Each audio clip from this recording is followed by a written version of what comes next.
കോൺഗ്രസിൻ്റെ MLA-മാർ ആരെങ്കിലും രാജിവെക്കാൻ ഉദ്ദേശിക്കുന്നുണ്ടെങ്കിൽ നിമിഷ നേരം കൊണ്ട് ആ രാജി സ്വീകരിക്കുമെന്നാണ് കർണാടക മുഖ്യമന്ത്രി DK ശിവകുമാർ അറിയിച്ചിരിക്കുന്നത്. അതോടെ രാജി ഭീഷണി എന്ന ഓലപ്പാമ്പ് കാണിച്ച് വിരട്ടുന്ന MLA-മാരുടെ അഡ്രസ്സില്ല. DK ശിവകുമാർ എന്ന നേതാവ് ഒരു രക്ഷയുമില്ല എന്ന് തന്നെ പറയാം. അധികാരമോഹികളായ കോൺഗ്രസ്സുകാരെ അടിച്ചു മൂലക്കിരുത്തിയത് കാണുമ്പോൾ അങ്ങനെ ഒരാൾ ദേശീയ തലപ്പത്തും കോൺഗ്രസിന് അത്യാവശ്യമായി തോന്നുകയാണ്. അതായത് കർണാടകയിലെ രാഷ്ട്രീയം നമുക്കറിയാം, പണത്തിനും പദവിക്കും വേണ്ടിയുള്ളൊരു രാഷ്ട്രീയമാണ്. എന്നാൽ അതിനൊന്നും വില കാണാതെ കോൺഗ്രസിനെ തന്നെ ആത്മാർത്ഥമായി സ്നേഹിക്കുന്ന ഒരു കൂട്ടം നേതാക്കന്മാരും ഉണ്ട്. എന്തു തന്നെയായാലും പാർട്ടി വിട്ടുപോകില്ല എന്നുറപ്പുള്ളവരെ സംരക്ഷിക്കാനാണ് ഇപ്പോൾ DK ശിവകുമാർ ശ്രമിച്ചുകൊണ്ടിരിക്കുന്നത്. എന്നാൽ സ്ഥാനമൊഴിഞ്ഞ മുഖ്യമന്ത്രി സിദ്ധാരാമയ്യക്ക് അതിന് കഴിയില്ല. കാരണം അദ്ദേഹം തന്നെ ജനതാദളിൽ നിന്ന് വന്നൊരു നേതാവാണ്. മന്ത്രിസ്ഥാനം നൽകിയില്ല എങ്കിൽ BJP-യുമായി ചേർന്ന് സർക്കാരിനെ അട്ടിമറിക്കുന്നൊരു പരിപാടി കുറേ തവണകളായി കർണാടകത്തിൽ നമ്മൾ കണ്ടു. ബല്ലാരി റെഡ്ഡി സഹോദരന്മാർ എന്ന ഖനി മുതലാളിമാർ കൊണ്ടുവന്ന് കർണാടകയുടെ മണ്ണിൽ പണം ചൊരിഞ്ഞപ്പോൾ അതിൽ കണ്ണു മഞ്ഞളിച്ച് വീണുപോകാത്ത രാഷ്ട്രീയക്കാർ വളരെ കുറവായിരുന്നു. എന്നാൽ ഏകദേശം 15 വർഷത്തിലേറെയുള്ള കഠിന പരിശ്രമത്തിൻ്റെ ഭാഗമായി എല്ലാത്തിനെയും അതിജീവിച്ചുകൊണ്ടാണ് കോൺഗ്രസ് അതിശക്തമായി വീണ്ടും തിരിച്ചു വന്നത്. അതിനു മുന്നിൽ നിന്ന് എല്ലാം സഹിച്ചു പോരാടി ഇതിനെ വിജയിപ്പിച്ചത് DK ശിവകുമാറിൻ്റെ നേതൃത്വം തന്നെയാണ്. അതുകൊണ്ട് പ്രവർത്തകരെ, നേതാക്കളെ എല്ലാം തന്നെ നിലക്ക് നിർത്താനുള്ള എല്ലാ അധികാരവുമുള്ള നേതാവാണ് ശിവകുമാർ. അതിൻ്റെ ഉത്തരവാദിത്വത്തോടെ തന്നെയാണ് ഇപ്പോൾ അദ്ദേഹം തീരുമാനങ്ങൾ എടുത്തിരിക്കുന്നത്. അതായത് ഒരു സർക്കാരിൽ ജയിച്ചു വന്ന എല്ലാ ഭരണപക്ഷ MLA-മാർക്കും മന്ത്രിസ്ഥാനം നൽകാൻ പറ്റില്ല. ഏകദേശം 15% MLA-മാർ മാത്രമേ മന്ത്രിമാരാകാറുള്ളൂ. എന്നാൽ കർണാടകയിൽ മന്ത്രിസഭ പുനഃസംഘടിപ്പിച്ചതിന് തൊട്ടു പിന്നാലെ ഇപ്പോൾ സ്ഥാനം ലഭിക്കാത്തതിൽ പ്രതിഷേധിച്ച് ചില MLA-മാർ രാജ്യഭീഷണി മുഴക്കി.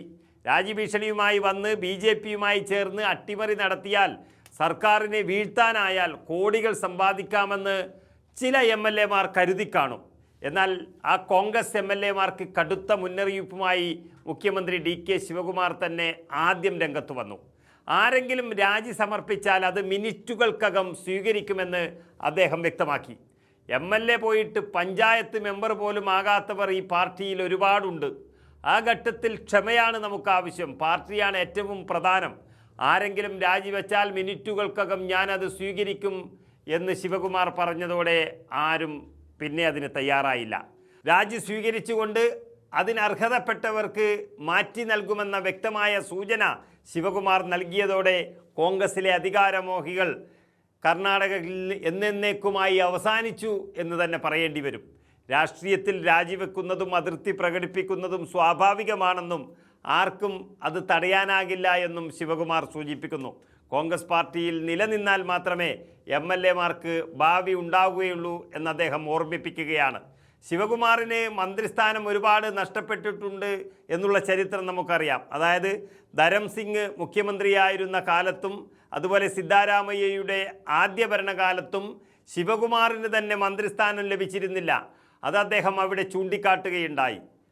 തനിക്കും മന്ത്രിസ്ഥാനം ലഭിക്കാത്ത മന്ത്രിസഭയും കർണാടകത്തിൽ ഉണ്ടായിരുന്നുവെന്നും വേണമെങ്കിൽ തനിക്കും അന്ന് രാജിവെക്കാമായിരുന്നുവെന്നും അദ്ദേഹം ഓർമ്മിപ്പിച്ചു.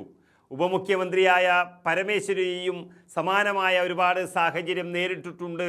അന്നെല്ലാം തങ്ങൾ ക്ഷമ പാലിച്ചുവെന്നും ശിവകുമാർ MLA-മാരോട് വ്യക്തമാക്കി കൊടുത്തു. അങ്ങനെ 19 പുതിയ മന്ത്രിമാരെ ഉൾപ്പെടുത്തി മന്ത്രിസഭ വികസിപ്പിച്ചതിന് പിന്നാലെയാണ് കോൺഗ്രസിൽ ചിലർ ഭിന്നത രൂക്ഷമാക്കിയത്. കോൺഗ്രസ് MLA-മാരായ യശ്വന്തരായ് ഗൗഡ പാട്ടീൽ, ബേലൂർ ഗോപാൽകൃഷ്ണ, BK സംഗമേശ്വർ എന്നിവരാണ് രാജിവെക്കുമെന്ന് പ്രഖ്യാപിച്ച് ഭീഷണിയുമായി രംഗത്ത് വന്നത്.